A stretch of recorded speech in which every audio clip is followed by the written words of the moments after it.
is Ankomah. I call him the public intellectual. The public intellectual of Ghana. Ace, thank you very much. Yes, you have your click already? Wonderful. Well, thank you. Yeah, please dim it a bit for me. I talk for a living. So when my time is up, wave at me so I can ignore you.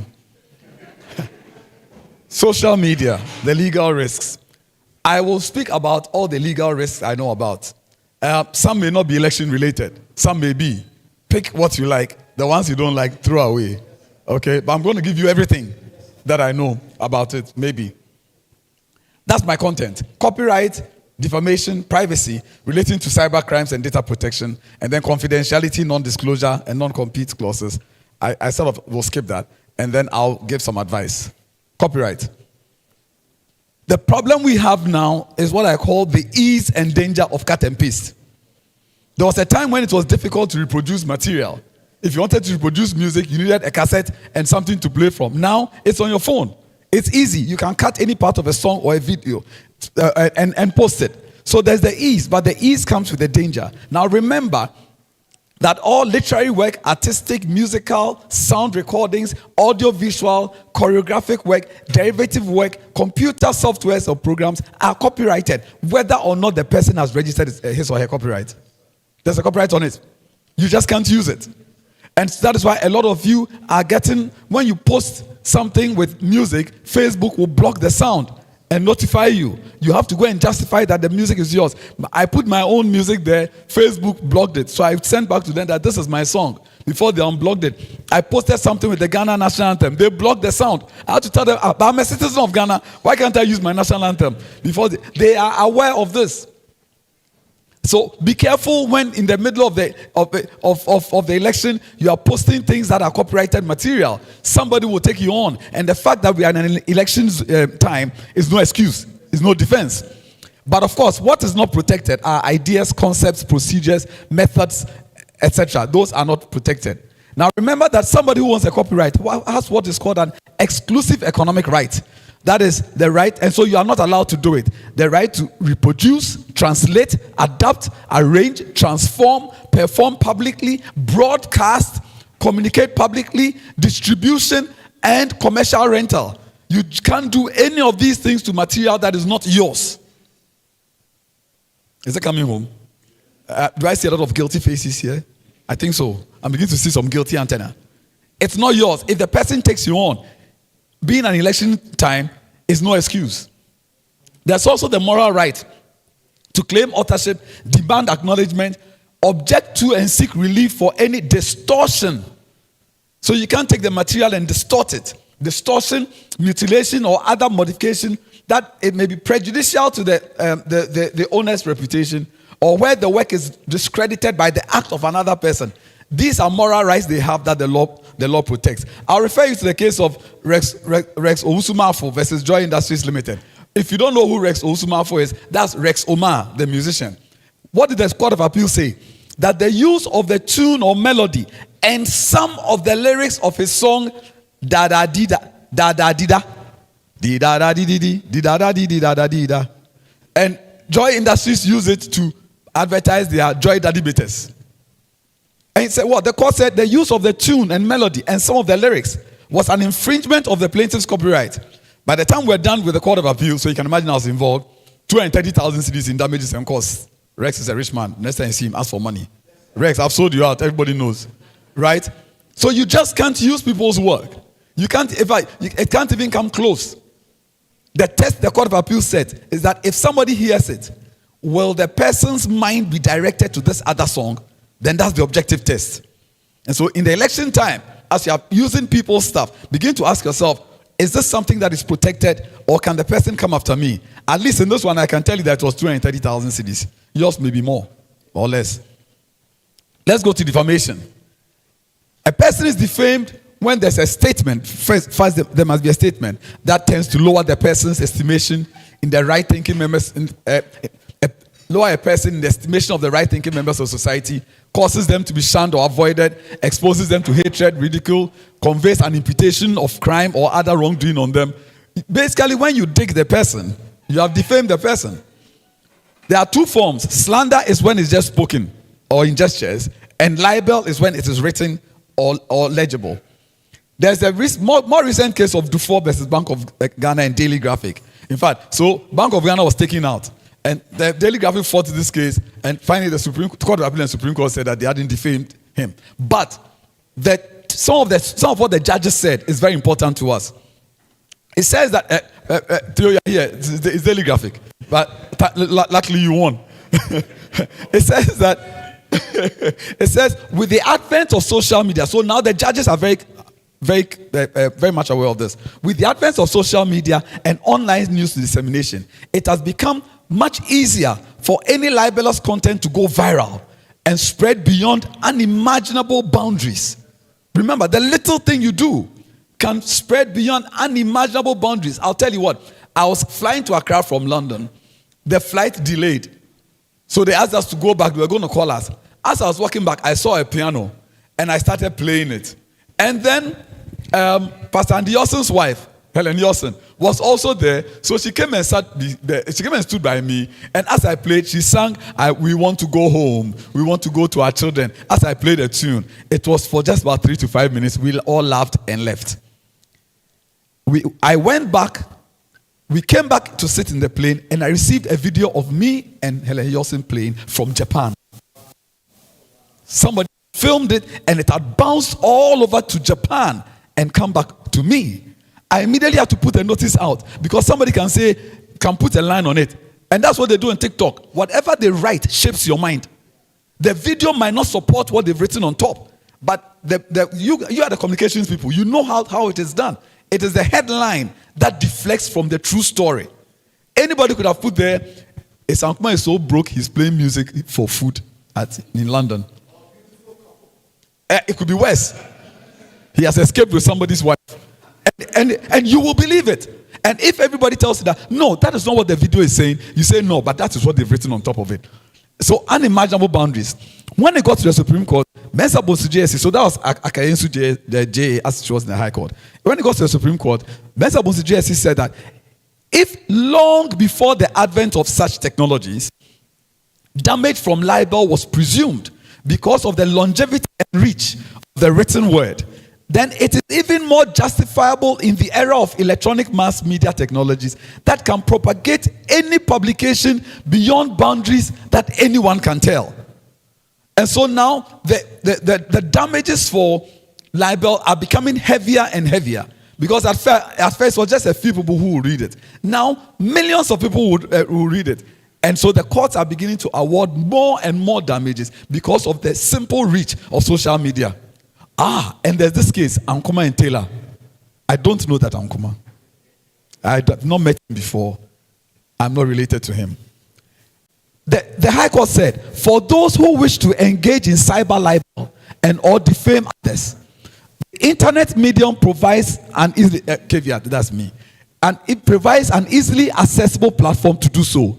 So prevalent has this become that some scholars define contemporary times as being the post-truth or post-fact, with the term fake news becoming a buzzword, one in which truth is not verifiable fact, but rather the repetition of narrative that appeals to the emotion instead of reasoning, often facilitated by a media ecosystem dominated by the internet and social media.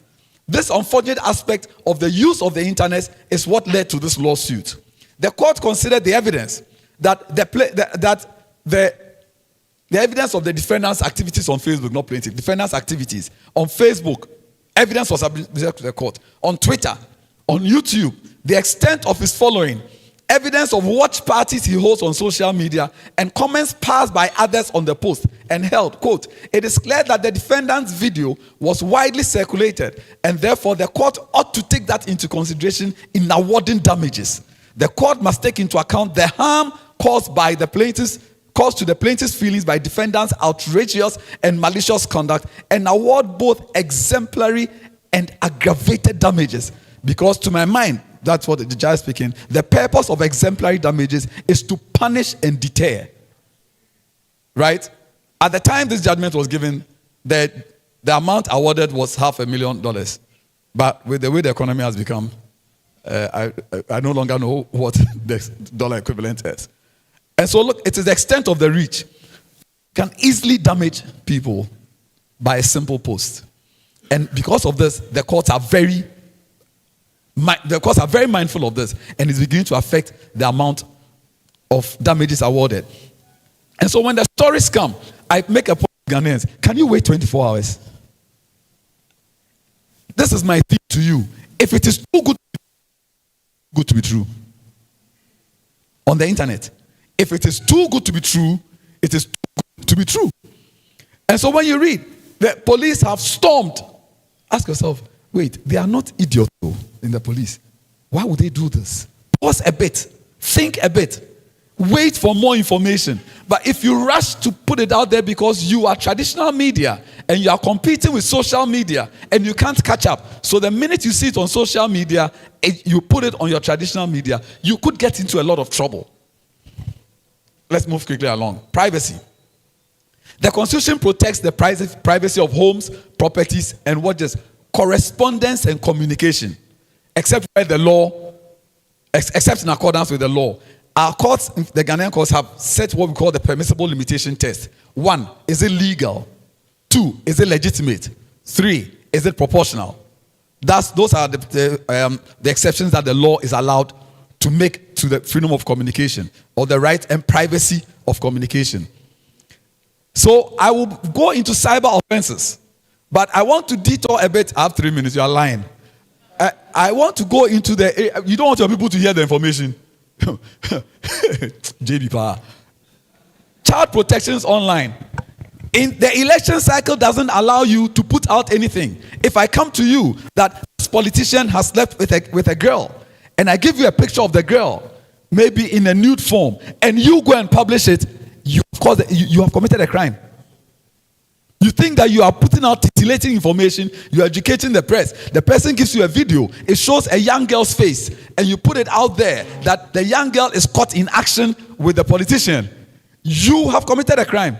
The fact that you wanted to educate the public doesn't change the fact that you've committed a crime. So taking, producing, procuring, publishing indecent photo images of children, using internet to seduce, that doesn't apply here. Cyber stalking children. If they say that this politician is chasing this big politician is chasing this person, here is her phone number, and you are cyber stalking the child. Your intention, we don't care. Once you are cyber stalking for especially for sex or sexually explicit conduct, you commit a crime. Edmond Addo met a 14-year-old girl at a party, and this is a case, and ultimately got into a relationship with her, did all kinds of stuff with her, and recorded them, and even showed her that he had recorded other people that he had done those things with. When the girl said she would no longer be involved in that with him, he released videos. His face was covered, but her face was not covered. He was arrested, so they tracked it to Facebook. It had been watched 360,000 times by the time the girl's mother saw it. He was arrested, charged with defilement and child pornography, and then he applied for his charges to be dismissed because there had been a change in the law. That went all the way to the Supreme Court. The Supreme Court said no, he must go back and stand trial. I spoke with his lawyer yesterday. He has absconded. A bench warrant has been issued for his arrest, but he's yet to be apprehended. And the trial is going on in absentia with extensive delays. I spoke with a lawyer. So this is what happened. So this can send you to jail. And being in an election cycle doesn't excuse you. I like this one very much. His nickname is Guadatoni. Guadatoni got involved in an online romance with a girl whom he knew was in his town. But he didn't have his face. His handle was Guadatoni. His real name was Cephas Anani. But Guadatoni had Prince William's photo on his Facebook handle. And somehow that deceived the girl. You can't tell Prince William.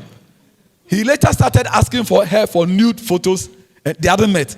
And videos. And she sent them. The minute he received them, he demanded 2,000 cedis or 10 rounds of sex. Else he will release them. I'm not telling you, I said, this is a case in court. So that he asked for a deposit of 100 cedis. So he books a hotel room for the first bout. And the girl reported him to the police. The lady, actually not a girl, a lady, she's a teacher. Teacher, you think that a teacher would know better. So Guadatoni, and now that's why I call people who do that, Guadatoni. You know, if you forget anything today, remember Guadatoni. So he was arrested. He was tried, convicted, 5 years in jail. He's in jail as we speak. Be careful. Electronic Communications Act. Don't use electronic communications to knowingly send out information that is false or misleading. It's a crime.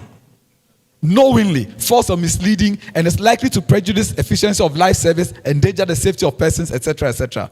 2, the Electronic Transactions Act. Politicians, listen to me. The two leading candidates, listen to me. The Electronic Transactions Act prohibits sending unsolicited electronic communications to a consumer without obtaining our prior consent. So you see how many criminals we have in Ghana? There are plenty. Okay, that's not exactly a crime. It's prohibited. And a mandatory option to unsubscribe. So when you receive it, there must be the unsubscribe option. You see it from the ones you get from abroad. But the Ghana one that comes onto your text, there's no unsubscribe. They'll bombard you so till you block them.